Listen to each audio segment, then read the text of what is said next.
Matthew 26, verses 47 through 68. Jesus is arrested and put on trial. While Jesus was speaking, Judas, one of the 12, arrived. With him was a large crowd with swords and clubs from the chief priests and the elders of the people. Now the betrayer had given them a sign, saying, "The one I will kiss is the man. Arrest him."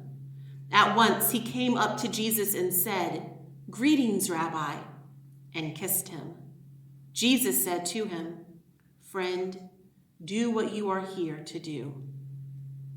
Then they came and laid hands on Jesus and arrested him. Suddenly, one of those with Jesus put his hand on his sword, drew it, and struck the slave of the high priest, cutting off his ear. Then Jesus said to him, "Put your sword back into its place, for all who take the sword will perish by the sword. Do you think that I cannot appeal to my Father, and he will at once send me more than 12 legions of angels? But how then would the scriptures be fulfilled, which say it must happen in this way?"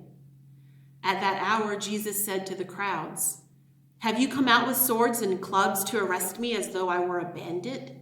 Day after day I sat in the temple teaching, and you did not arrest me. But all this has taken place so that the scriptures of the prophets may be fulfilled." Then all the disciples deserted him and fled. Those who had arrested Jesus took him to Caiaphas, the high priest, in whose house the scribes and the elders had gathered.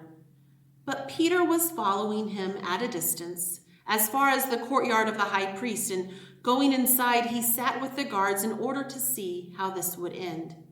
Now the chief priests and the whole council were looking for false testimony against Jesus so that they might put him to death.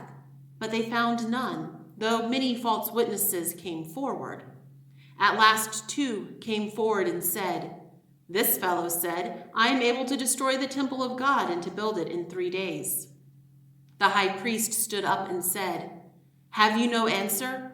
What is it that they testify against you?" But Jesus was silent. Then the high priest said to him, "I put you under oath before the living God. Tell us if you are the Messiah, the Son of God." Jesus said to him, "You have said so. But I tell you, from now on, you will see the Son of Man seated at the right hand of power and coming on the clouds of heaven." Then the high priest tore his clothes and said, "He has blasphemed. Why do we still need witnesses? You have now heard his blasphemy. What is your verdict?" They answered, "He deserves death." Then they spat in his face and struck him, and some slapped him, saying, "Prophesy to us, you Messiah. Who was it that struck you?"